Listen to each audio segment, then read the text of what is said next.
reservations beyond 50%. We want a comprehensive understanding first of what's going on. बाबा साहब आम्बेडकर के दिए आरक्षण में से रत्ती भर भी लूट नहीं करने दूंगा, हटाने नहीं देने दूंगा।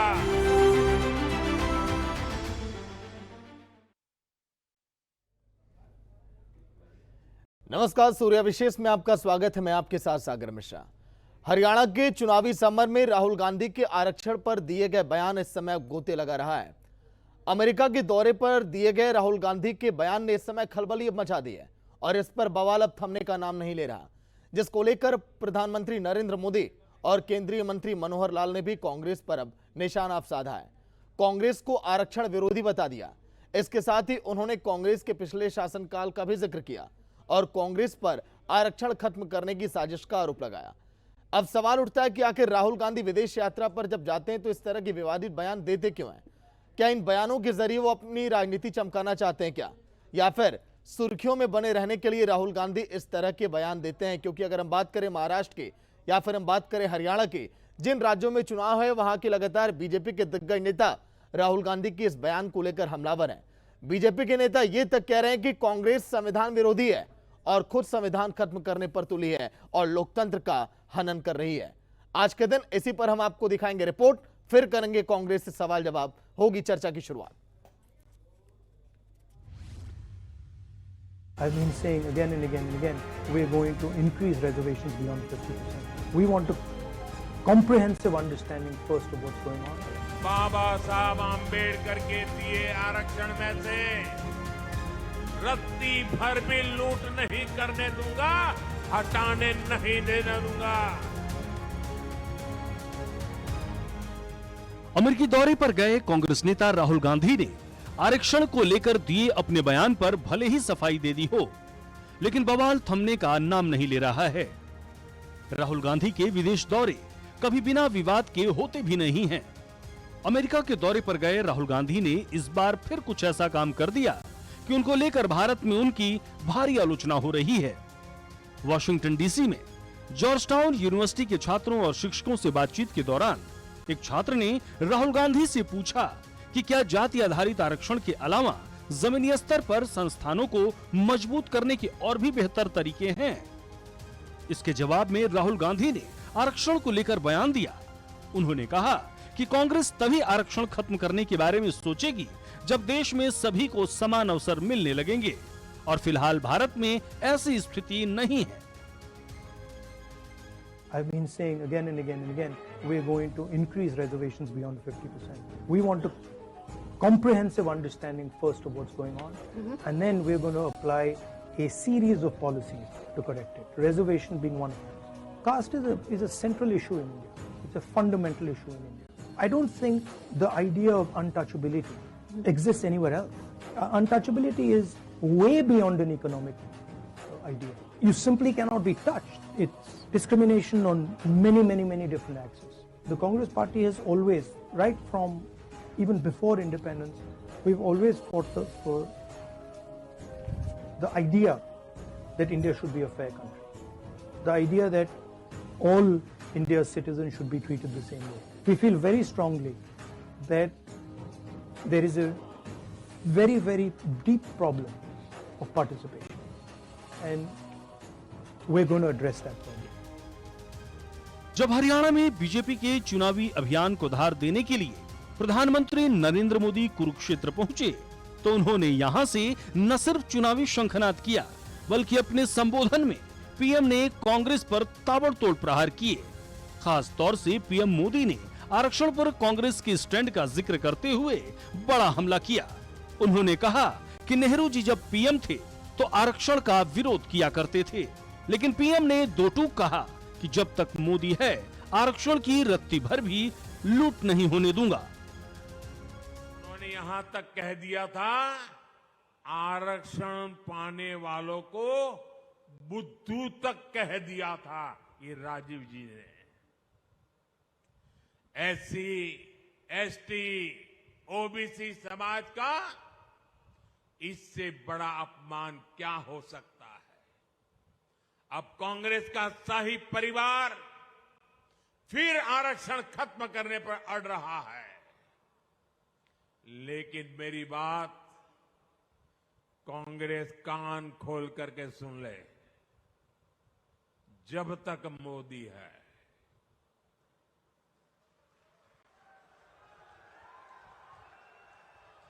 जब तक मोदी है, तब तक बाबा साहब आंबेडकर के दिए आरक्षण में से रत्ती भर भी लूट नहीं करने दूंगा, हटाने नहीं देने दूंगा।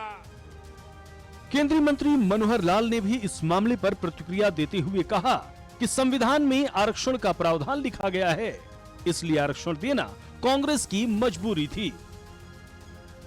आरक्षण दिया, लेकिन आरक्षण जिसने भी दिया, संविधान ने दिया, डॉक्टर अम्बेडकर ने दिया। उस डॉक्टर अम्बेडकर का कितना विरोध कांग्रेस करती थी, उनको चुनाव में हराया, उनके खिलाफ उन्हीं के घर के एक आदमी को कांग्रेस ने खड़ा कर दिया। तो डॉक्टर अम्बेडकर को जिस प्रकार का प्रताड़ित उन्होंने किया, आरक्षण के हक में कभी रहे नहीं, लेकिन क्योंकि संविधान लिखने के बाद वो मजबूरी हो गई थी, वो आरक्षण दिया। आज वो आरक्षण की सीमाएं हम तोड़ देंगे। आरक्षण किसको देने की बात कह रहे हैं? ये आरक्षण ऐसे ऐसे वर्गों को देने की बात कह रहे हैं जिसमें से अनुसूचित जाति, पिछड़ा वर्ग के आरक्षण के ऊपर असर आने वाला है। तो ये आरक्षण किसको देते हैं? हम मुसलमानों को आरक्षण दे देंगे। अरे भाई, धर्म के आधार पर आरक्षण कभी नहीं हुआ। आरक्षण हमेशा होता है कि उनकी जातिगत जो व्यवस्थाएं होती है, उस नाते संविधान ने सुरक्षा दी हुई है, उस सुरक्षा के ऊपर ये हमला है। इस नाते से आरक्षण को कभी भी हम खत्म नहीं होने देंगे, कम नहीं होने देंगे, और जो जिन वर्गों को मिल रहा है उनको आरक्षण पूरा करना। काबिले गौर है कि आरक्षण को लेकर कांग्रेस का पिछला रिकॉर्ड चिंताजनक है। कांग्रेस ने पहले भी ऐसे काम किए हैं जिनसे SC, ST और OBC को नुकसान हुआ है। कांग्रेस ने दिसंबर 2005 में अल्पसंख्यक संस्थानों को आरक्षण की व्यवस्था लागू नहीं करने की छूट दी।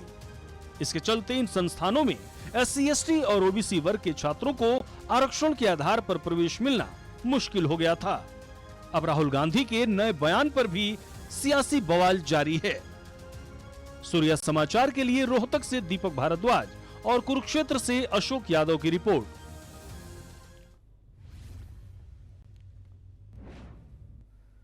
तो राहुल गांधी ने जो बयान दिया है, कांग्रेस को चुनावी राज्यों में इसका नुकसान कितना होगा, और अगर नुकसान होगा तो आखिर कांग्रेस उसकी भरपाई क्यों करेगी और कैसे करेगी? अगर तीर अगर कमान से निकल गई तो भला वापस अब कैसे जाए? कांग्रेस के नेता राहुल गांधी ने बेशक अपनी सफाई दे दी हो, लेकिन आम लोगों के दिलों में अब जो इसके लिए विश्वास अब खत्म हुआ है, वो विश्वास अब भला पैदा अब कैसे हो? चर्चा की शुरुआत करेंगे नेहा धवन प्रवक्ता बीजेपी के, अजय चौधरी प्रवक्ता जेजेपी के, कमल हांडा प्रवक्ता कांग्रेस के, रजवंत दहिनवाल प्रवक्ता INLD के हमारे साथ चर्चा में जुड़ गए। बहुत बहुत स्वागत है नेहा जी, अजय चौधरी जी, कमल हांडा जी, रजवंत दहिनवाल जी, सूर्या समाचार पर। कमल हांडा जी, आवाज मिल रही है आपको? वेरी क्लियरली जी। कमल जी, कैसे देखिए अब इसको, डैमेज कंट्रोल अब कैसे होगा? क्योंकि जिन राज्यों में चुनाव है वहां पर बीजेपी ने तो इसको मुद्दा बना दिया है, लोगों के दिलों में बात ये चुभ गई है जो विदेश की धरती पर राहुल गांधी ने दिया है, बेशक सफाई दे रही हो। जी सर, आपको नमस्कार, सभी प्रवक्ताओं को नमस्कार, आपका चैनल देखने वालों को भी मेरा नमस्कार जी। औरों की ख्यालात की लेते हैं तलाशी, औरों के ख्यालात की लेते हैं तलाशी, एक अच्छी जगह झांकने को अपना गिरेबां भी है और रहने को औकात भी। भरे बाजार में सच की दुकानों पर है सन्नाटा, भरे बाजार में सच की दुकानों पर है सन्नाटा, तिजारत झूठ की चमकी है, मकारी धूर्तता की बातें हैं, नए किरदार आते जा रहे हैं लेकिन नाटक पुराना चल रहा है। मैं तो ऐसा है, राहुल जी की बात पर, इस बात पर चर्चा हो रही है जो कि मुझे लगता नहीं कि बहुत कोई हेल्दी टॉपिक है जिस पर हम चर्चा करने जा रहे हैं, नंबर 1। दूसरी बात, पहले मैं आपके जो सवाल पर आऊंगी, मैं पहले मैं ये पूछना चाहूंगी कि क्या किसी चैनल ने ये बात चलाई कि राहुल को मारने की धमकी किसने दी? बिट्टू ने, बीरेंद्र सिंह के पोते ने, जिसको खुद टेररिस्ट ने मारा था, उसके बारे में कहीं कोई चर्चा नहीं है। क्यों नहीं है, मैं ये जानना चाहती हूँ मैं, पहली बात।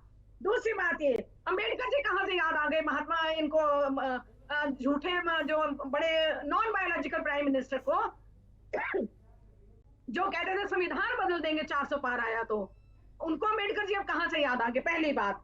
दूसरी बात, चुनाव है तो चुनाव के दौरान उन्होंने झूठ बोलने हैं, दुष्प्रचार कर रहे हैं, कोई काम की एक बात की हो, किसान के बारे में, पहलवान बेटियों के बारे में, युवाओं की नौकरी के बारे में, अग्निवीर के बारे में, महंगाई के बारे में, बेरोजगारी के बारे में, सरपंचों के बारे में, मतलब अनंत है चीजें। पीपीपी पोर्टल और किसान अभी भी रो रहे हैं, एमएसपी ये कहते हैं हम दे रहे हैं, वो कहते हैं जी 2-4 दिन में ना मिलता है पैसा, उसके बाद जो 2301 पर जो मिलना चाहिए धान वो आके 1600 तक आ जाता है। बाजरे के एमएसपी 2700 है, कहते हैं 1900 से ऊपर कभी नहीं देखिए जाता। कमल हांडा तो जी, मैं ये आपको कह मैं रही रोक थी रहा हूं। देखिए आपने नहीं, मेरे को जिक्र बात आपने खत्म कर करने दिया कि दीजिए। बहुत सीरियस टॉपिक है, तो come to the point ma'am. Kamal Handa ji, मेरा नहीं, कहना I'm बस coming to ये the है point. कमल हांडा जी, मैं But बस that आपसे is एक लाइन में also पूछ रहा हूँ। सर, देखिए एक मिनट डिबेट का माहौल आपने देखिए, बहुत एक अच्छा मिनट, बनाया, आप मुझे शुरुआत बोलने आपने देंगे बहुत तो ठीक अच्छी है की है। कमल हांडा जी, आप ही से मैं पूछ रहा हूँ, किसी और से सवाल अभी नहीं ले रहा हूँ। मेरा मैं बस बोल ये दिया कहना तो है दीजिए, कमल आप हांडा रोकिए जी, नहीं जब ना। आप लोगों के बीच जब आप पहुंचेंगी चुनाव में और आम जनता पूछेगी कि राहुल गांधी ने इस तरह का बयान दिया, तो क्या पिछले 3 मिनट में जिन बातों का आपने जिक्र किया है, संविधान की किताब, पीएम नरेंद्र मोदी, इन बातों पर चर्चा नहीं हुई, तो क्या आम जनता को ये जवाब देकर संतुष्ट आप कर पाएंगी क्या? सर बात ऐसी है, इनको शायद पता नहीं है काम क्या करें, हमें इनका थैंक यू कहना चाहिए भाजपा का। जैसे इन्होंने हमारे मैनिफेस्टो में कहा था कि जी आपकी टोटी ले जाएंगे, मुजरा ले जाएंगे, मंगलसूत्र ले जाएंगे, वो लोगों ने मैनिफेस्टो देखा तो मतलब आप देखो 80 लाख लोगों ने डाउनलोड किया और उनको पता चल गया कि भाजपा कितना झूठ बोलती। शुरू में इनके अमित शाह ने बोल दिया था तड़ी पार ने कि जी ये तो 15 लाख तो जुमलेबाजी थी, वो तो ऑन एयर बोला हुआ है। ठीक है, अब बात की आपने राहुल जी की, मैं एक बात तो जरूर कहना चाहूंगी कि भाजपा के तकरीबन लोग अनपढ़ हैं, उनको शायद राहुल जी की अंग्रेजी नहीं आती, उनकी 3 डिग्रियां हैं जो सच्ची हैं, फर्जी नहीं है, पहली बात। दूसरी बात, उन्होंने क्या जो आप कह रहे हैं लोग सब सुन रहे हैं, सब देख रहे हैं। और एक बात और जरूर कहना चाहूंगी कि ओम बिरला जी को वहीं पर ही चेयरपर्सन रहने दिया, ये हमारी भी रणनीति थी। जनता ने भी देखा कि वो कितना पक्षपात करते हैं भाजपा के साथ, सत्ता के साथ यानी कि, ठीक है। और हमारी बात को आप जो कहते हैं आरक्षण खत्म कर देंगे, लोगों ने सुना है, हमारे पास बुद्धिजीवी लोग हैं, लोग समझते हैं। अगर नहीं समझती है, गांव की महिला अगर जो कुछ नहीं पढ़ी हुई है तो उनको पता चल जाता है कि हाँ क्या बोला। उन्होंने ये कहा था कि 50% से बियॉन्ड हम जो है रिजर्वेशन बढ़ाएंगे जब तक कि सबको समान अवसर ना मिल जाए, पहली बात। दूसरी बात, अनटचेबिलिटी की भी बात कही जो कि सिर्फ हमारे भारत में है कि ये वंचित है। इनके काल में तो क्या हुआ है, इन्होंने कहा ना, अभी आपने बयान सुनवाया मोदी जी का कि मैं जरा सी भी लूट नहीं करने दूंगा। भाई ठीक है, आप ही के अपने नॉन बायोलॉजिकल हैं आप। दूसरी बात ये कि युवा आदिवासी पर पेशाब आप नेता करते हैं, आप चुप रहते हैं। दलितों वंचितों को पीट पीट कर मार दिया जाता है, किसी को गौ मांस के चक्कर में उसको पकड़ के आप मॉब लिंचिंग कर देते हैं। वाकई में ये सब काम तो आप ही कर सकते हैं, कांग्रेस नहीं कर सकती है। ये कांग्रेस इनह्यूमन नहीं है। और जो भी चलाई जा रही है बात एकदम से झूठी है कि रिजर्वेशन खत्म कर देंगे। वो जनता भी जानती है कौन रिजर्वेशन खत्म कर रहा है, कौन नौकरियां नहीं दे रहा। HKRM पर बहुत बड़ा घोटाले का सबसे बड़ा अड्डा। और जो इन्होंने कोई 80,000 कहता, कोई 90,000 कहता, कोई 1,10,000 नौकरियां कहता है, तो वो सारा जो है सारा ठेके, सरकार खुद ठेकेदार बन गई है। उसमें कोई नौकरियों की बात नहीं की, कोई किसानों की बात नहीं की। और बंगारू लक्ष्मण ऑन कैमरा लेते हुए पकड़ा गया, 3 करोड़ नकद। नेहा धवन, प्रवक्ता बीजेपी से। नेहा धवन, क्या कुछ कहेंगी, क्योंकि आप लोग देखिए बड़ा मुद्दा बना लिए हैं इसे। हम बात करें धर्मेंद्र प्रधान की, बात करें रामदास अठावले की, बात करें नरेंद्र मोदी की, अपने देश के प्रधानमंत्री, बात करें गृह मंत्री अमित शाह की, सभी लोग देखिए इसको चुनावी मुद्दा बना चुके हैं और लग रहा है कि आप लोग इसमें आगे निकल जाएंगे। देखिए सागर मिश्रा जी, आज की जो डिबेट है वो बहुत ही गंभीर और बहुत ही गहन मुद्दा है और मुझे लगता है कि इस मुद्दे की गंभीरता को बनाए रखना चाहिए डिबेट में। और जहां तक बात है राहुल गांधी की, देखिए मैं बहुत हैरान होती हूँ कि जब भी भारतीय परिवेश में, भारतीय भूमि पर राहुल गांधी जी होते हैं तो नाटक उनका शुरू हो जाता है और वो जनेऊ पहनकर मंदिरों में नेहा जी, पूजा पाठ एक बार आपको रोक करके। रहा हूं, पहले चेक कर लूं कांग्रेस की प्रवक्ता कमल हांडा के पास आपका आवाज ये जा रहा है कि नहीं। आवाज मिल रही है कमल जी आपको? ठीक है, जिन गेस्टों के पास आवाज नहीं जा रही एक बार चेक करिएगा, टेक्निकल टीम हमारी। नेहा जी बोलिए आगे। देखिए राहुल गांधी जी जब भारत में होते हैं तो वो हमेशा एक नाटक खेलते हैं। हिंदू होने का नाटक आजकल उनका नया नाटक है। कभी चोटी रखते हैं, कभी जनेऊ डालते हैं, कभी मंदिर में घूमते हैं, कभी गुरुद्वारे चले जाते हैं। ये नाटक उनका शुरू हो जाता है। लेकिन एक बड़ा ही डुअल कैरेक्टर मुझे नजर आता है जब भी वो विदेशी धरती पर कदम रखते हैं। जब भी वो अमेरिका गए या अन्य यूनिवर्सिटीज में गए, यूके की यूनिवर्सिटीज में गए, वहां जाते ही उस धरती की आबो हवा में ऐसा क्या परिवर्तन आता है कि राहुल गांधी जी अनर्गल बातें और अजीब बयानबाजी करने लगते हैं। और वो बयानबाजी क्या होती है? बयानबाजी होती है देश विरोधी बातें। देश को नीचा दिखाने की बातें, भारतीय संविधान और भारतीय लोकतंत्र को नीचा दिखाने की बातें, भारतीय परंपराओं और भारतीय रीति रिवाजों का मजाक उड़ाने की बातें और भारतीय सनातनी परंपराओं को नीचा दिखाने की बात हमेशा राहुल गांधी करते आए हैं। ये कोई आज पहली बार नहीं है कि उन्होंने विदेशी धरती पर, अमेरिका की धरती पर, एक यूनिवर्सिटी में जहां पर बहुत पढ़े लिखे लोग होते हैं, एक बहुत बड़े पत्रकार के सामने बैठकर इंटरनेशनल स्तर पर एक नैरेटिव बनाने का काम किया कि भारत जो है वो ऐसी जगह नहीं है जहां पर अच्छे लोग रह सकते हैं। और खास तौर पर जो कांग्रेस की प्रवक्ता भी कह रही थी कि उनकी अंग्रेजी इतनी अच्छी है, वो बहुत पढ़े लिखे हैं, उनके जैसे प्रबुद्ध जन रह सकते हैं, भारत की भूमि उनके लायक नहीं है शायद। हमेशा वो आरक्षण की बात करते हैं कि आरक्षण के हम पक्ष में हैं, दलितों के हम पक्ष में हैं, लेकिन दलित विरोधी अपना जो चेहरा है उसको छिपा नहीं सकते, आदत से मजबूर है। क्यों? क्योंकि दलित विरोधी काम करते आए हैं और दलित विरोधी होने के नाते, क्योंकि ऐसी जन कल्याणकारी नीतियां उन्होंने आज तक नहीं बनाई जो दलितों के पक्ष में हो, जो SC/ST के पक्ष में हो। हमेशा से उनकी राजनीति रही है कथनी और करनी में अंतर की। वही ठीक है, नेहा दमन इस पर जवाब ले लेंगे। दो मेहमान और बैठे, उनका भी स्वागत कर दें। पूरी होने दीजिए प्लीज, मेरी बात पूरी, मैं खत्म कर रही हूँ अपनी लाइन को, कंप्लीट करने दीजिए सेंटेंस ताकि आपका जवाब आ पाए।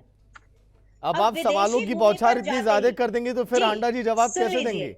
सुन लीजिए, देखिए आरक्षण को लेकर ये नीति एक तरफ तो जातीय आरक्षण की बात, जातीय जनगणना की बात करना, दूसरी तरफ जातीय आरक्षण को खत्म करने की बात कहना। जबकि दो कैरेक्टर ये था, लोकसभा में भारतीय जनता पार्टी पर आक्षेप लगाते हुए ये नैरेटिव भ्रम फैलाया गया कि आरक्षण को खत्म करने की बात 400 पार अगर भाजपा चली जाती है तो आरक्षण को खत्म करने की, लेकिन अंदर मन में के किसी कोने में ये घृणता, ये क्रूर बात, ये कूटनीति कांग्रेस के मन में छिपी थी। और राहुल गांधी, आपको मालूम है कि पप्पू तो उनको उनके ही नेताओं ने कहा ठीक था। है, नेहा जी अन्य मेहमानों का भी ख्याल रखिए, नहीं तो अगली बार से पता चले अजय चौधरी जी डाइनवाल साहब कहेंगे आपकी डिबेट में हम आएंगे, इन्हें मौका ही नहीं मिला। नहीं, वो हमारे अच्छे साथी हैं, आप उनकी आप ले सकते हैं भाई। चलिए देखिए नेहा धवन जी, आपने बहुत सारी बातें कह दी और कमल हांडा भी अब भरी पड़ी, आपका जवाब देंगी अभी कुछ ही देर में, लेकिन पहले मैं परिचय करवा दूं अजय चौधरी, प्रवक्ता जेजेपी के। अजय साहब स्वागत है सूर्या समाचार पर।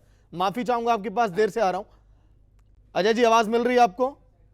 जी मैं सुन पा रहा हूँ आपको। जी अजय जी, आप लोग कैसे खेलने की तैयारी में हैं? क्योंकि आप लोग भी तो बार बार कहते रहे कि हाँ कांग्रेस आरक्षण विरोधी है, कांग्रेस लोकतंत्र विरोधी है। चुनावी मौसम में आप लोग भी देखिए वार पलटवार कर रहे हैं इस समय। आप सागर जी नमस्कार। जी हेलो जी बोलिए अजय चौधरी, आवाज आ रही है आपकी? आवाज आ रही है? जी सागर जी, सबसे पहले तो नमस्कार और पैनलिस्ट साथियों को भी मेरा नमस्ते, हरियाणा वासियों को मेरा राम राम। राहुल गांधी जी का बयान है, जवाब तो इनको देना चाहिए, उधर से भारतीय जनता पार्टी के प्रवक्ता और भारतीय जनता पार्टी के नेता जो इसको मुद्दा बनाने की कोशिश कर रहे हैं उनको देना चाहिए। इस बयान के ऊपर ना हम पक्ष में हैं ना विपक्ष में, हम तटस्थ, और तटस्थ वाली भूमिका में मैं जो यहाँ पर बोलूंगा वो कानून के लिहाज से भी बोलूंगा। मतलब कि आप सेफ गेम खेल रहे हैं? मैं सेफ नहीं खेल रहा, मैं फ्रंट फुट पर खेलता हूँ, आदत है मेरी तो फ्रंट फुट पर खेलना। लेकिन मैं कहूंगा कि भारतीय जनता पार्टी के पास कोई मुद्दा नहीं है और वो मुद्दों से हट करके जबरदस्ती कॉफी के प्याले में तूफान खड़ा करने की कोशिश कर रहे। राहुल गांधी जी के बयान को, वर्ड्स को पिकअप की चूज करके और फिर पिकअप किया गया है और वही सबक देश की मीडिया बार बार दिखाने में लगी। मैं अगर आरक्षण की बात करूं, संविधान में ये व्यवस्था की गई कि जो जातियां सामाजिक, आर्थिक और शैक्षणिक तौर पर पिछड़ी हुई हैं उनको समकक्ष लाने के लिए, उनको बराबर लाने के लिए उन्हें आरक्षण दिया जाए, और इस वजह से ये आरक्षण की व्यवस्था की गई। राहुल गांधी जी का जो बयान आप उठा करके देखेंगे, उस बयान में यही क्लियर दिखाई देगा कि वो ये कह रहे हैं कि जब अभी भारत में बराबरी का दर्जा नहीं है, जिस दिन दर्जा बराबरी का हो जाएगा उस दिन आरक्षण को हटाने पर विचार किया जा सकता है। लेकिन इस देश की मीडिया जबरदस्ती इसको मुद्दा बनवाने की कोशिश कर रही। आपने शुरुआत में कहा कि राहुल गांधी के बयान ने खलबली मचा दी। राहुल गांधी के बयान ने खलबली नहीं मचाई, देश की मीडिया खलबली मचाना चाहती है। देश की मीडिया मुद्दों की बात नहीं करना चाहती। चौधरी साहब, देश की मीडिया को दोष आप क्यों दे रहे हैं सर? आपकी जुबान अगर आज फिसल गई ना डिबेट में, और आपने भी अगर कुछ गलत कह दिया, तो वो भी डिबेट का मुद्दा कल के दिन बन सकता है। जो एक बड़े संवैधानिक पद पर बैठा है, जो देश का नेता विपक्ष है, अगर वो जाकर विदेश में बार बार इस तरह के बयान देगा तो मुद्दा बनता है सर। इस विषय सुनना नहीं चाहते, सागर जी सुनिए, मैं इस शिद्दत से दो बातें रख रहा हूँ। अब आप मेरे को ये बताइए, राहुल गांधी विपक्ष के नेता है और वो विपक्ष में जाकर के कोई उनसे सवाल करे कि भारत के ऊपर 2013-14 में 55 लाख रुपए का विदेशी कर्ज था, 2023-24 में वो कर्ज कितना हो गए? तो एक पढ़ा लिखा और जिम्मेवार पद पर बैठा हुआ आदमी यही कहेगा कि वो कर्ज बढ़ करके 173 लाख करोड़ हो गए। अगर कोई उनसे सवाल पूछे कि ग्लोबल हंगर इंडेक्स रिपोर्ट में इंडिया की पोजीशन क्या है, तो उनको जवाब देना पड़ेगा कि 125 देशों में भारत 111वें नंबर पर है। जवाब देना पड़ेगा। अगर उनसे कोई पूछे कि वर्ल्ड हैप्पीनेस रिपोर्ट में इंडिया का स्थान क्या है, तो कहेंगे कि 126 है, और नहीं कहेंगे तो आप मुद्दा बना लेंगे कि इनको तो यही नहीं पता। तो जो संविधान में लिखा हुआ है उस बात को उन्होंने कहा है कि सामाजिक, आर्थिक और शैक्षणिक तौर पर जब कोई बराबर हो जाएगा तो इस पर विचार किया जा सकता है। अब इसको जबरदस्ती मुद्दा बनाने की कोशिश की जा रही, मेरी नजर में तो ये गलत। राजवंत ढेनवाल, प्रवक्ता एनएलडी के। राजवंत जी, देर से आने के लिए माफी। स्वागत है आपका सूर्या समाचार पर। स्टैंड क्या है राहुल गांधी के बयान पर, जिसे बीजेपी मुद्दा बना रही है चुनावी राज्यों में, खासकर हरियाणा में? देखिए कल के दिन कई दिग्गज नेताओं की फिर से अब रैली होने वाली है। देखिए, ये चीजें तो पहले आती हैं कि भारतीय जनता पार्टी जिस चीज को मुद्दा बना रही है, भारतीय जनता पार्टी पहले उस पर अपना भी स्टैंड क्लियर करे कि क्या वो जो बात की बात कर रहे हैं कि संविधान को हम खत्म नहीं करने देंगे या इस प्रकार की जो बातें आ रहे हैं, एक बार कोई उनसे भी पूछे कि भारतीय जनता पार्टी के जो नेता थे वो बार बार ये कह रहे थे कि 400 पार अगर हम आ गए तो हम आरक्षण को खत्म कर देंगे, हम संविधान को बदल देंगे। आपको ये इतना तो चीज ध्यान भी होगा कि आरक्षण और संविधान एक दूसरे से जुड़े हुए हैं। और आरक्षण, आज कांग्रेस की बात करें चाहे भारतीय जनता पार्टी की बात करें, इन्होंने कभी भी SC ST OBC को जो आरक्षण जो देना था प्रॉपर वो नहीं दिया, और उसी की वजह से ये आरक्षण इतना लंबा चल रहा है। और ये किस वजह से दिया जाता है, क्यों दिया गया है, इस चीज पर कभी भी चर्चा नहीं की जाती। केवल और केवल ये दिया जाता है कि आरक्षण को हम खत्म कर देंगे। अरे खत्म करने की बात तो तब आएगी अगर ये आप प्रॉपर इसको लागू करेंगे, तो अपने आप समझ में आ जाएगी कि कब और क्या चीज कब खत्म होनी है। हमारे कहने या हमारे बार बार उस चीज पर बखान करने से उसका खत्म नहीं होगा, या संविधान के साथ फोटो खिंचाने से वो लागू नहीं होगा, या संविधान के खिलाफ उसके बयान देने से खत्म नहीं होगा। बाबा साहब डॉक्टर भीमराव अंबेडकर ने एक बात कही थी कि हमारे देश का जो संविधान है वो सभी से अच्छा है, बशर्ते कि अगर इसको लागू करने वाले लोग, अगर उनकी नीयत अच्छी होगी, लागू करने वाले लोग सही होंगे। और अगर उसको वो संविधान वैसे ही खराब भी नजर आता है किनको, जो अगर उनकी नीयत अगर ठीक नहीं है तो संविधान में नजर आती है। आज वही चीजें यहाँ पर चल रही है। ये संविधान के नाम पर, SC ST OBC के नाम पर केवल और केवल राजनीति करने का जी। कमल हांडा जी, चेक कर रहा हूं मैं, बोलिए राजवंत जी बोलिए। जब इनको ये समझ में आता है कि हमें SC ST OBC का, इनको सबको पता है कि SC ST OBC की अगर हमें वोट बटोरनी है तो ये संविधान को लेकर आगे आ जाते हैं, ये रिजर्वेशन को लेकर आगे आ जाते हैं। लेकिन इनको ये नहीं पता कि रिजर्वेशन का मतलब रिप्रेजेंटेशन है, और रिप्रेजेंटेशन का मतलब यही है कि जाति, हर जाति का व्यक्ति, अगर कोई पिछड़ी जाति, दलित जाति, शोषित वर्ग है, जो किन्हीं कारणवश से अगर समाज की मुख्य धारा में नहीं आ पाया, जो एक अनटचेबिलिटी की जो बार बार बात अगर हम कर रहे हैं, वो अनटचेबिलिटी की बात इसीलिए आ रही है कि वो कहीं ना कहीं पिछड़ रहे थे, उनको समाज की मुख्य धारा में कैसे लेके आए, ये उसके लिए जो इनका आरक्षण का जो एक आरक्षण दिया गया था, वो आरक्षण आज तक अगर प्रॉपर लागू नहीं हो पाया, तो उनमें सभी सरकारें दोषी हैं, चाहे वो भारतीय जनता पार्टी की सरकार रही हो, चाहे वो कांग्रेस की सरकार रही हो। आज SC ST के नाम पर केवल और केवल ये राजनीति करने का काम कर रहे हैं। अगर हम उसको हरियाणा में भी लेके आए तो आप एक छोटी सी चीज से समझ जाएंगे कि किस प्रकार से हरियाणा की कांग्रेस जो बार बार ये कहती है कि हम संविधान की रक्षा करेंगे, हम SC ST के लिए ये काम करेंगे, लेकिन आपने देखा होगा कि किस प्रकार चौधरी भूपेंद्र सिंह हुड्डा, अगर दलित का बेटा अशोक तंवर है, उनको किस प्रकार से उन्होंने प्रताड़ित करने का काम किया। ये क्या है, आजादी के इतने साल बाद भी एक पढ़ा लिखा इंसान अगर दलित रहता है तो इसका मतलब कहीं ना कहीं इनकी मानसिकता ठीक नहीं है। अगर बात करें कुमारी शैलजा जी की, जो बार बार ये कहती है कि मैं दलित की बेटी हूं, अगर वो पढ़ी लिखी होने के बाद भी दलित की बेटी होती है, दलितों की वोट लेकर वो पूरे सपोर्ट करते हैं उनको, और उसके बाद भी चौधरी भूपेंद्र सिंह हुड्डा वैसे तो कहते हैं कि हम दलित हितैषी हैं, लेकिन अगर सीएम की बात आती है तो दलित को सीएम बनाने में अब कहीं ना कहीं हिचकते हैं, कहीं ना कहीं पिछड़ते हैं। अगर रोजगार की बात करें तो भारतीय जनता पार्टी का चेहरा देखो, ये बार बार ये कहते हैं कि हमने HKRN के माध्यम से 1,20,000 लोगों को रोजगार देने का काम किया है। तो नेहा धवनवी जी बताए कि क्या उन्होंने रिजर्वेशन। ठीक है राजवंत डेहनवाल साहब, जवाब भी अब ले लेते हैं। नहीं, मैं मात्र 10 सेकंड में अपनी बात पूरे कर देता हूँ। रिजर्वेशन पॉलिसी को क्या फॉलो किया कि नहीं किया, अब क्या उसमें बताएंगे कि 1,20,000 में कितने परसेंट SC है, कितने परसेंट ST है, कितने परसेंट OBC है। जो अगर उनको रिजर्वेशन पॉलिसी को फॉलो नहीं किया तो इनको संविधान का बोलने का कोई इनका मतलब ही नहीं आता। इनका काम सिर्फ एक है, संविधान की फोटो लेकर अपनी फोटो खिंचवाना, अगले दिन अखबार में आ जाना और मीडिया का चेहरा अपना प्रदर्शित करना, इसके अलावा इनका कोई औचित्य नहीं है। आज ये बताएं कि आजादी के इतने साल बाद भी दलित, शोषित वर्ग, पिछड़ा वर्ग आज भी पिछड़ा हुआ क्यों है, उसके जिम्मेदार कौन है, एक चीज के बारे में बता के जरूर चाहिए।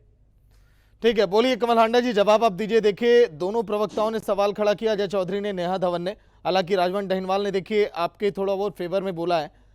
क्या संविधान की जेब में किताब रखने से संविधान का पूरा ज्ञान हो जाएगा? क्या फेवर में नहीं बोला मैंने, इनको जो जेन्युइन बातें हैं वो जी मैंने वही कहा कि आपने वही बातें बताई, उसका जवाब अब ले लेते हैं। अजय चौधरी साहब का थोड़ा झुकाव था, अजय चौधरी का नाम लेना मैं भूल गया। डेहनवाल साहब अजय चौधरी जी का नाम नहीं ले रहा था सर, आप तो तुरंत देखिए एकदम आक्रोशित हो गए सर। नहीं आक्रोशित नहीं, मैं कांग्रेस का फेवर नहीं कर रहा। ठीक है कमल हांडा जी, देखिए बीजेपी की प्रवक्ता ने भी आप पर सवाल उठाया, नेहा धवन ने, कि आप लोग भी देखिए जेब में संविधान की किताब रखने से संविधान के बारे में आप लोग बात कर रहे हैं, संविधान की किताब रखने से संविधान का ज्ञान नहीं हो जाता है, और बार बार विदेश की धरती पर आकर भारत को तोड़ने की बातें क्यों कही जाती हैं? इसने कौन बेवकूफ कहता है कि हम भारत को तोड़ने की बात कर रहे हैं? कौन मूर्ख कहता है, जरा मुझे बताइए आप।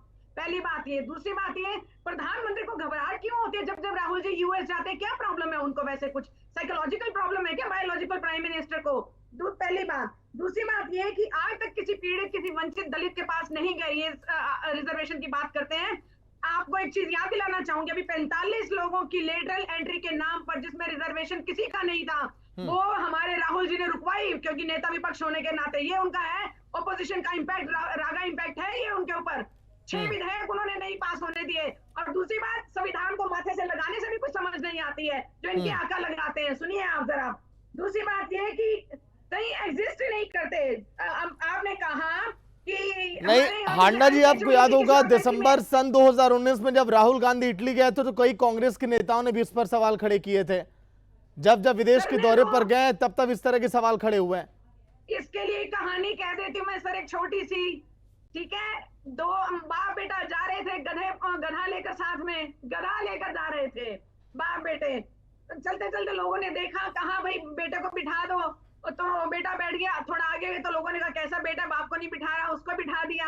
आगे चले तो दोनों उतर गए, तो कहते देखो जी कैसे बेवकूफ है, गधे पर कोई नहीं बैठ रहा, गधे को साथ लेकर जा रहे हैं। तो बात ऐसी है, लोग बोलेंगे, नहीं भी बोलेंगे तो भाजपा फैलाएगी, झूठ फैलाएगी। गोदी मीडिया पहले नहीं था, ये मैं आपको बताना चाहती हूँ मैं। ठीक है, और दूसरी बात ये कि पीएम के बयान पर कोई नहीं बोलता। जब उन्होंने चाइना, ऑस्ट्रेलिया में जाकर कहा कि मैं कैसे देश में पैदा हो गया, मुझे शर्म आती है, उस बात पर कभी आज तक चर्चा नहीं हुई है। क्यों? कैसे कैसे लोग हैं यहाँ पर, उसमें प्रधानमंत्री भी है, भाजपा के प्रवक्ता भी है, सारा भाजपा का झूठ तंत्र फैलाने वाला गोदी मीडिया भी है। ठीक है सर, और सफाई हमें किसी को देने की जरूरत नहीं है। कोई काबिल होगा, इस काबिल तभी हम सफाई देंगे ना। मूर्खों को, अनपढ़ों को, कुपढ़ों को हम क्या सफाई देंगे सर? देंगे तो किसी एजुकेटेड बंदे को देंगे, और एजुकेटेड बंदों को सफाई देने की जरूरत नहीं होती है सर। उनको समझ आती है अंग्रेजी की वो क्या बोल रहे हैं, पहली बात। दूसरी बात, आज तक प्रधानमंत्री किसी पीड़ित के पास नहीं गए। Raga ji is working like a shadow PM. हर दलित, हर पीड़ित के पास जाते हैं, उनका दुख दर्द सुनते हैं। आज तक क्या बता देंगे प्रधानमंत्री? हम नजरें ना चुराए नहीं, भाजपा प्रवक्ता। आज तक किसी दलित पीड़ित के पास गए हो, किसी का दुख दर्द बांटा हो? नहीं गए। अभी सीजीआई के पास पहुंच गए और वायरल कर दी वीडियो, कमाल कर दी। उसका फायदा लेने चले, लेकिन मिलने वाला नहीं है। सुन लीजिए। आपको मैंने थैंक यू बोलना था ऑन एयर, वो तो वैसे ऑफ एयर बात हो रही थी। ऑन एयर आपको थैंक यू बोलूंगी मैं कि आपने जो है हमारी जो राहुल जी के जो बयान की बात चलाई, आपने पीछे मत बोलिए, राहुल जी की जो बात चलाई वो बहुत लोगों ने सुना है उसको, उनको पता है क्या होता है, रोज देखा करें आप बातें देखते हैं, करते हैं जोशी के गंदगी भरा लिफाफा आ जाता है वही आप मुंह से उगल देते हैं। एक मिनट रुकिए, आप वो वही गंदगी मुंह से उगलते हैं जो हिरेन जोशी अमित वालिया दे जाते हैं और वही पर गोदी मीडिया पर भी एजेंडा सेट हो जाता है। और मैं बात बताना चाहूंगी जहाँ तक बात है ये अपनी जमीन तलाश रही है, आपने कहा मैडम देखिए सवाल आपसे बीजेपी कर रही है, देखिए हांडा जी सवाल देखिए बीजेपी कर रही है, जो बार बार ये गोदी मीडिया सब जो आप कोट कर रही हैं, ये आपका बयान होगा, ठीक है मैडम, नहीं है तो आपको तकलीफ क्यों हो रही है? हमें नहीं तकलीफ हो रही है ना मैडम, सवाल अगर बीजेपी उठा रही है तो इसीलिए मैंने डिबेट किया, जवाब आप दीजिए। आपके ही शासनकाल में सुप्रीम कोर्ट ने ये भी वर्डिक्ट दिया था कि हाँ पैराटिन केस, पहले भी इस तरह के बयान आ चुके हैं मैडम। इमरजेंसी के वक्त में कितने पत्रकार देखिए परेशान और उन्हें कितना हताश किया गया, आप भी जान रही हैं। नहीं क्या कर रही हूँ मैं, ठीक बोलूंगी मैं, जो सही बोलूंगी मैं, मेरे को डर नहीं है। चलिए ठीक है मैडम, जवाब पर आइए, जवाब पर आइए। बीजेपी और जो INLD ने जो सवाल खड़े किए, सुन लीजिए, सारे आपने कहा सारा विपक्ष इसको मुद्दा बनाएगा तो बनाने दो, हमें कोई परवाह नहीं है, लोग जानते हैं कि ये सब मिले हुए हैं सारे, और इनकी दिल्ली में गठबंधन हो चुका है, INLD के साथ भी, JJP के साथ भी, बसपा के साथ भी, और भी एक दो पार्टियां हैं उनके साथ इनका गठबंधन दिल्ली में हो चुका है। आप कहेंगे तो मैं आपको वीडियो दिखाऊंगी बकायदा, अगर आप में सुनवाने की हिम्मत है सर तो सागर जी आप वो दिखाइए वीडियो जहाँ पर इन्हीं का नेता बोल रहा है, जहाँ पर इनका नेता बोल रहा है कि हाँ जी ये सब हमारे साथ है, हम सरकार बनाएंगे, JJP भी हमारे साथ है, INLD भी साथ है, बसपा भी साथ है, तो ये इनको डर क्यों लग रहा है? हम तो अकेले लड़ रहे हैं, हम तो बोल रहे हैं। अजय चौधरी जी कह रहे हैं कि चलिए आप सुना दीजिए वीडियो, अगर आपके पास है तो दिखा दीजिए। वीडियो सुनिए, उनके कहने से क्या हो जाएगा, एक चीज मैं सुनाइएगा जरा एक मिनट, बस थोड़ा वक्त का ख्याल रखिएगा, समय का ख्याल रखिएगा। हांडा जी मौका दे रहा हूँ आपको, चिंता ना कीजिए सर, चिंता ना, मैं जवाब दे देता हूँ एक बार इस चीज का, हांडा जी का जवाब, हांडा जी आपकी बात मैं सुन लेता हूँ, मैं जवाब भी दे दूंगा आपका, आपको सुनाने की भी जरूरत नहीं है इन चीजों की, इनको सुनाने की भी जरूरत नहीं, मैं जवाब दूंगा आपको, सुनाइए सुनाइए। ये तो बेचारा कुछ बोल ही नहीं रहा, आवाज नहीं आ रही इनकी, आवाज के सामने हांडा जी आवाज नहीं आ रही है प्रॉपर इसकी,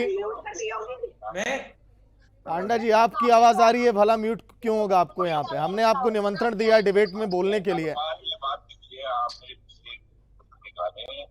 कि सरकार हम बनाएंगे, इस बार की सरकार हमसे होगी, और INLD, BSP, अलोपा जो हमारा समझौता है उसमें जो सीटें आएंगी उससे सरकार हम बनाएंगे और सरकार बनेगी। बड़ी बात कह रहे हैं कि अगर जीत जाते हैं तो समर्थन और बीजेपी को ही करेंगे, कोई टूट नहीं, कोई रिश्ता खराब नहीं।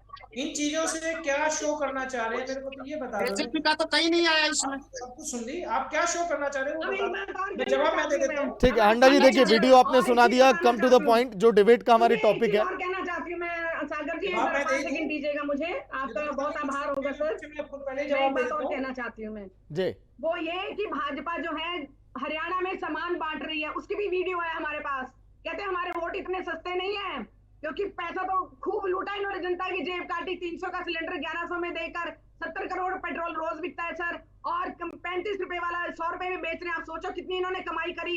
और महंगाई बेरोजगारी की बातें अलग है, नौकरी दे नहीं रहे हैं, लूट रहे हैं जनता को, दबा कोई शिक्षा का सिस्टम नहीं है, कोई हॉस्पिटल्स का सिस्टम नहीं है, सबका सत्यानाश मार के रखा। नेहा धवन प्रवक्ता बीजेपी की हैं, जिस तरह से कमल हांडा ने कहा कि अन्य मुद्दों को दबाने के लिए आरक्षण का दांव बीजेपी इस समय चल रही है और चाहती है कि किस तरह से लोगों को गुमराह किया जाए, और कुछ इस समय मुद्दा खास दिखाई नहीं दे रहा है। कमल हांडा जी का सवाल ये था, बताइए नेहा धवन जी जवाब। सागर जी, मैं आपसे उम्मीद करती हूं कि जितना लंबा वक्त आपने आज कांग्रेस की प्रवक्ता को दिया है, उतना लंबा वक्त आप भारतीय जनता पार्टी को अपना पक्ष रखने के लिए देंगे। और मैं इस जबरदस्त है आपके सागर जी, वो शी इज नॉट ऑडिबल, मैं जवाब कैसे दे पाऊंगी मैं? पूर्ण बात ये है कि मैं ठीक है, कमल हांडा तक आवाज नहीं जा रही, एक बार चेक करिएगा जी, बोलिए नेहा जी। मैं कांग्रेस की प्रवक्ता की तरह इस डिबेट को डिस्टर्ब करने का काम नहीं करूंगी। एक बात मैं कहना चाहूंगी सागर जी, जो उनकी बात लेफ्ट राइट की जो बात है, उसमें जो आप लास्ट लाइन सम अप कर रहे हैं उनकी बात को, शायद वो एक प्रवक्ता की लाइन होनी चाहिए जो वो नहीं कह पा रही हैं। जो आप कह पा रहे हैं उनकी बात को समअप करके, ये इन्हें देखना चाहिए और इनके जो आला कमान है उनको भी नजर रखनी चाहिए इस बात पे। दूसरी बात, इन्होंने इस डिबेट में खुद अपने शब्दों में इस बात को स्वीकार कर लिया कि राहुल गांधी जी ने यानी कांग्रेस ने भर्तियों को रोका है। आज इन्होंने हरियाणा प्रदेश की जनता के सामने नेशनल मीडिया पर यह बात स्वीकार कर ली कि भर्ती रोको गैंग जो है वो कांग्रेस की ही भर्ती रोको गैंग है, जिसने हरियाणा प्रदेश के युवाओं की भर्ती को रोककर उनके उनका भविष्य है उसके साथ खिलवाड़ किया है। दूसरी बात, मैं एक बात पे जिस पे अजय जी और रजत जी भी बात कर रहे थे, मैं एक बात जरूर इस विषय में कहना चाहूंगी कि भारतीय जनता पार्टी इस विषय का मुद्दा नहीं बना रही है। मुद्दा तो भ्रम फैलाने का काम किया था लोकसभा चुनाव में कि अगर भारतीय जनता पार्टी के लोकसभा के सांसद 400 से ज्यादा चुनकर आ जाते हैं तो संविधान को हम बदल देंगे, आरक्षण को हम खत्म कर देंगे। इस झूठ के नैरेटिव का सहारा लिया था कांग्रेस ने। लेकिन आज जब सच्चाई राहुल गांधी के मुंह से निकल गई, चाहे वो इंग्लिश के फ्रेज को कुछ भी समझे कोई भी व्यक्ति, लेकिन नीति उनकी ये है कि हम आरक्षण को खत्म कर देंगे।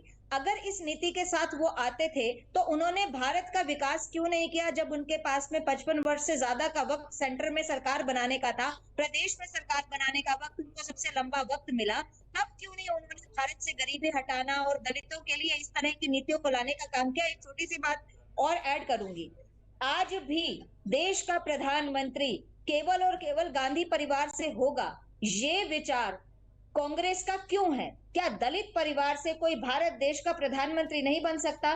क्या कोई दलित परिवार से राष्ट्रीय अध्यक्ष नहीं बन सकता? हरियाणा का भी अध्यक्ष इसीलिए दलित बनाया गया क्योंकि कुमारी शैलजा जी को उन्होंने डाउन करना था। क्यों हरियाणा प्रांत का मुख्यमंत्री कुमारी शैलजा नहीं हो सकती? अशोक तंवर दलित परिवार से आते थे। अशोक तंवर की राजनीति को खत्म करना और उनको कांग्रेस पार्टी छोड़ने पर मजबूर करना, ये दलित विरोधी नीति भूपेंद्र सिंह हुड्डा जी की, दीपेंद्र सिंह हुड्डा जी की हरियाणा कांग्रेस में देखी गई। इस बात से कोई भी डिनाई नहीं कर सकता है। दूसरी बात, मंडल कमीशन को लेकर इतनी अच्छी बार चेक करवा रहे हैं लेकिन मैं समझ नहीं पा रही हूँ, मैं सुन नहीं पा रही हूँ उसको। राजीव गांधी जी ने अपने कार्यकाल में इसे लागू किया। आप बता दीजिएगा, जवाब मैं दे दूंगी सर। केवल और केवल फाइलों में बंद पड़ी रही, उस पर धूल मिट्टी चिपकती रही, लेकिन कांग्रेस ने मंडल कमीशन को लागू करने का जो फैसला था वो क्यों नहीं लिया? क्योंकि वो ओबीसी और एससी और एसटी के जो विकास का काम है, उनका अंतिम जो लाइन में खड़े व्यक्ति हैं, उनका मेन स्ट्रीम में आने का काम है, उसके पक्ष में नहीं थे। तीसरी बात, ओबीसी आयोग का गठन आज तक कांग्रेस पार्टी नहीं कर पाई। क्यों नहीं कर पाई? अगर वो आरक्षण के खिलाफ हैं तो आपको शायद ध्यान होगा सागर जी कि इंदिरा गांधी जी ने तो ओबीसी आरक्षण पर रोक ही लगा दी थी, उन्होंने तो आरक्षण बंद कर दिया था। और मैं एक बात और बता दूं, इलाहाबाद यूनिवर्सिटी में एडमिशन के समय पर एससी और एसटी की रिजर्वेशन भी कांग्रेस के समय में बंद कर दी गई थी। इस बात का जवाब शायद कमल जी को शायद ये किस्सा ही नहीं मालूम होगा, तो जवाब क्या देंगी? इलाहाबाद यूनिवर्सिटी में एडमिशन के समय पर एससी और एसटी का जो आरक्षण था शिक्षा में, उसको बंद कर दिया गया था, उसको हटा दिया गया था। ऐसे कितने ही काम हैं जो राहुल गांधी जी ने तो आज बोल दिया, लेकिन कांग्रेस ऐसा करती आई है, उन्होंने ऐसा परिदृशित किया है। अगर ओबीसी आरक्षण को खत्म किया तो कांग्रेस में इंदिरा गांधी के समय में खत्म हुआ, रोक लगी। दूसरा, मैंने एडमिशन के समय में आपको बताया, और आज भी देश के प्रधानमंत्री और हरियाणा प्रदेश का मुख्यमंत्री ओबीसी क्यों नहीं हो सकता है? अगर मैं यहाँ पर मैं इस परिचर्चा को बहुत नेगेटिव, नकारात्मक नहीं ले जाना चाह रही हूँ, क्योंकि दलित विरोधी जो कांड हुए, मैं सिर्फ दो ही कांड का नाम लूंगी, एक अपना घर कांड और एक मिर्चपुर कांड। आप मिर्चपुर कांड को क्या बताएंगे? क्या जस्टिफिकेशन कमल हांडा जैसी प्रवक्ता कांग्रेस की मिर्चपुर कांड को जस्टिफाई कर सकती हैं? किस तरह से ठीक है मैम, वक्त कम है, जवाब फिर लेना, अभी कमल जी से जवाब भी लेना है। स्थापित होना पड़ा। नेहा जी, फिर वक्त देखिए खत्म हो जाएगा, डिबेट का वक्त कम हो जाएगा। क्या करेंगे नेहा जी? नेहा जी, वक्त कम है, जवाब भी लेना है। ठीक है नेहा जी, लौट कर आऊंगा आपके पास। अजय चौधरी जी, राजवन जी, आज के दिन अपने आप को ठगा हुआ महसूस करेंगे नहीं तो। चौधरी साहब देखिए, जब चर्चाएं जब हरियाणा के चुनाव को लेकर होती है तो पूरा वक्त आपको मिलता है, आज के दिन ठगा हुआ महसूस मत करिएगा अपने आप को। देखिए, जवाब इसी पर आपका है कि आरक्षण को लेकर आप लोगों ने भी हमेशा अपनी आवाज को बुलंद किया है। अब हरियाणा के लोगों में जो देखिए नैरेटिव अब सेट हो रहा है कि हाँ, जो ओबीसी हैं, जो दलित हैं, उन्हें और भी देखिए बेहतर सुविधाएं मिलनी चाहिए। इसको लेकर आप लोग क्या स्टैंड उठा रहे हैं? निश्चित रूप से मिलनी चाहिए। और मैं आपकी जानकारी के लिए बताऊं, नेहा जी ने चर्चा कर दी बीपी मंडल आयोग की। बीपी मंडल आयोग का गठन 20 दिसंबर 1978 को तत्कालीन जनता दल, चौधरी देवीलाल की पार्टी जनता दल उस समय होती थी, और उन्होंने बिहार के सांसद थे बीपी मंडल, उनकी अध्यक्षता में गठन किया था 20 दिसंबर 1978 को। और जब उन्होंने रिपोर्ट अपनी से सौंपी, उसके बाद उनकी सरकार गिर गई थी। लेकिन उन्होंने ठीक कहा नेहा जी ने कि कांग्रेस सरकार 10 साल तक उसको लागू नहीं कर पाई थी। लेकिन जब दोबारा जनता दल की सरकार बनी और वो सरकार भारतीय जनता पार्टी के सहयोग से सरकार बनी थी और वीपी सिंह उस सरकार में प्रधानमंत्री बने थे। 21 मई 1990 को चौधरी देवीलाल जी उस सरकार में उप प्रधानमंत्री बने और 7 अगस्त 1990 को बीपी मंडल की रिपोर्ट लागू करके और ओबीसी को आरक्षण दिया गया। ये भी नेहा जी ने सही कहा कि कांग्रेस उस समय बीपी मंडल की आयोग की रिपोर्ट लागू करने का विरोध कर रही थी, लेकिन ये बताना भूल गए कि ये भी उसका विरोध कर रहे थे और उस सरकार से समर्थन वापस लेकर के उस सरकार को भारतीय जनता पार्टी ने उस समय गिरा दिया था। और इतना ही नहीं, देश की सड़कों पर उतर करके भारतीय जनता पार्टी के लोगों ने विरोध प्रदर्शन किया और उस समय ओबीसी आरक्षण का विरोध करने वाला जो चेहरा था जो सबसे, वो राजीव गोस्वामी जी थे। जब राजेश गोस्वामी जी ने विरोध करते हुए अपने खुद को जला लिया था, तो लाल कृष्ण आडवाणी जी और भारतीय जनता पार्टी का श्रेष्ठ उस समय का जो नेता थे, वो उनसे हॉस्पिटल में मिलकर के आए थे और उसके बाद में सरकार को गिरा दिया था। तो आरक्षण पर दोनों ही पार्टियां हमाम में नंगी हैं, दोनों का बराबर, चाहे एससी हो चाहे एसटी हो, दोनों को। और ओबीसी को पूरी तरह से अगर किसी ने विरोध किया है कि आरक्षण का, तो इन्होंने किया। जो लोग, आपको मैं बताऊं, जो लोग मनुस्मृति को संविधान बनाने की बात करने वाले थे, जो लोग भारतीय तिरंगा, जो भारत का झंडा, इसका विरोध करते थे, वो लोग किस मुंह से आज आरक्षण की बात करते हैं?